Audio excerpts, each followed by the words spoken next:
Right. Good morning, Form 6, and happy Diwali. Now, having read your essays, here is a series of videos that will act as feedback. Okay. First of all the essays show a good level of intelligence. Many do not score as high as you would wish, and these videos will work through that. Okay. When you are writing essays or doing any coursework or any course, you're fighting two things. One is knowledge, content, okay? And for this course, that only comes about by hard work, okay? You can't guess this stuff. Global politics is full of terminology. You can't read last minute and then start saying stuff about human rights based on things you've heard or things you feel. You won't do well, okay? You can't get away with it. That's why reading is important. And it's, as we've always said, it is a real life subject. So why wouldn't you read about it? Okay. And the reading in the book is not that onerous over a 2 year program. Okay. You can master each thematic study in just 1 or 2 weeks of reading. Okay. The second thing is you're battling a curriculum, a way of doing things, a set of rules to some extent, which is a construct that's been put on you by curriculum writers based on their own philosophy. Okay. Now that's quite difficult because that may or may not mirror the real world. Okay. Your philosophy, not yours, but those that construct your curriculum, the IB, have a very robust way of what they want. Okay. I get slightly annoyed with that. Not for any anti-curriculum. I don't care about which curriculum. Okay, you deal with what's in front of you. What I mean by that is you could have a very good understanding of global politics, but if you're not a master essay writer, it makes life a bit hard. Okay, I would like to see a bit more diversity in the way you get to express your understanding. Okay, but that's not what we've got for paper two. Okay, so I'm going to share screen. So what you need to do, and I've said this for everything, EIA, is before you run off, you understand what is required of you. What are the parameters that you're going to need to guide? Because it will make your life easier. Okay, I'm going to share screen.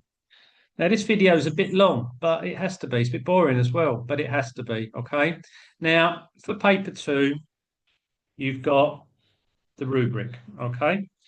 Now you need to be very familiar with that because if you're not familiar with that, you don't really know where you're going. Okay. No one in class should be scoring below 7. Okay. No one, especially next year. It takes a bit of time, but you need to understand this rubric because as you're planning and writing and revising, these are the things you need to address. Okay. So we're going to look at 7 to 9. Okay. The response indicates an understanding of the demands of the question, but these are only partially addressed. So you're working around the issue, but you're not really addressing the full demands of the question. And we're going to cover what that means in a minute. The response presents is adequate in structure and organisation. You can write a basic essay. It has an introduction, thesis statement, body paragraphs that kind of address the question, okay, with some sort of conclusion. Most of the claims are justified. If you say something, you've backed it up with some form of evidence, okay? You don't just say structural violence is the biggest cause of human rights abuses across the world, right? That's a claim. You need to justify that as reported by the United Nations in this document or as blah, blah, blah. Okay. You justify everything. You don't leave claims out there. Relevant and accurate knowledge is presented. If you're talking about human rights, you're able to discuss their origins. If you're talking about specific rights, you could name the article. You could refer to what generation of rights they are. You could say whether they're positive or negative rights and define those terms. You're showing a clear understanding. You could show different perspectives on rights. You could talk about cultural relativism or feminism or Zulu Ubuntu, but justify it to show you have knowledge. This is where the reading comes from. Okay. Um, Supported examples are partly developed. So not only do you justify something, you then give the real life case study example to support that claim. Okay. If you're talking about structural violence, you then refer to a case study from across the world in the last 10 years where it has been seen that structural violence has been used against people. Okay. It could be people within that country, a specific group, a religious group, an ethnic group. And you could then show what's been happening. Okay. To support that. Okay. And then diverse perspectives explored. So there's always more than one perspective. Most of this stuff in global politics is contested. Okay, your view of rights might not be my view of rights, despite the fact that we've got a global set of rights. Not everybody feels that they are completely suitable for them. Sometimes there is a very justified reason for that. It is to do cultural relativism and the fact that the rights were designed by um, elderly Western white people, and they don't always take in consideration cultural norms of elsewhere. Sometimes that's used as an excuse not to deliver the rights. Okay, so even to get 7 to 9, you have to do quite a bit. You know, it still has to be a good essay. Now, to get 9 to 10, the demands of the question are understood and addressed. You clearly understand what's being asked of you.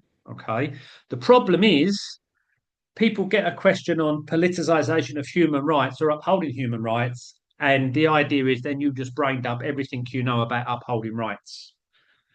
Your job is to address the question, okay? Not to brain dump everything you know about the subject in the question. The response for 10 to 12, the response is well structured and organized. Arguments are clear. You make an argument and you follow it through. This is what I'm saying. I'm justifying it and I'm proving it. Okay. All of the main claims are justified. If you make a claim about something, you know, again, conflict is a bigger source of human rights violation than structural violence. Okay. Why? Define, show, give a case study, give examples. Give opposing examples. So you're defining diverse perspectives. So you're not just going one down one avenue. Even if that's your avenue that you believe in and that's your argument, you need to show some conflicting information. Okay. The response demonstrates relevant and accurate knowledge. Okay. It just shows you know your stuff, you're defining terms, you're understanding the whole gambit here. Okay. Examples are adequately developed. You're bringing in case studies to support your claims. They are well developed. They support your arguments. And we've already mentioned diverse perspectives explored. Okay. Now, to get the top marks, and from my understanding of talking to people like Mr. AJ, no one ever gets 15. Not within school, but within most of the INS department are examiners. And the chief examiner never gives a 15. Okay. But to get in that higher bracket, okay, you need to do many things. The demands of the question are not only understood and addressed, but you also understand the possible implications of this. Okay, you're taking it one step further. You understand why structural violence is a big issue when it comes to human right abuses globally. Okay. But you also can take that further and say, well, this has significant implications for, okay, blah, blah, blah. Okay. The response is well structured, balanced, and effectively organized. You're a good essay writer. Okay. However, being a good essay writer doesn't mean to be you have to be brilliant at English. You just need to understand what it is that's required of you. And I will be working through this in a series of videos. All the main claims are justified and evaluated. You justify your claims, okay? Structural violence is is the biggest cause of human rights abuses, as shown by this. You're justifying it, okay? But then you can evaluate that by saying, well, actually, but also we need to consider here something else, okay?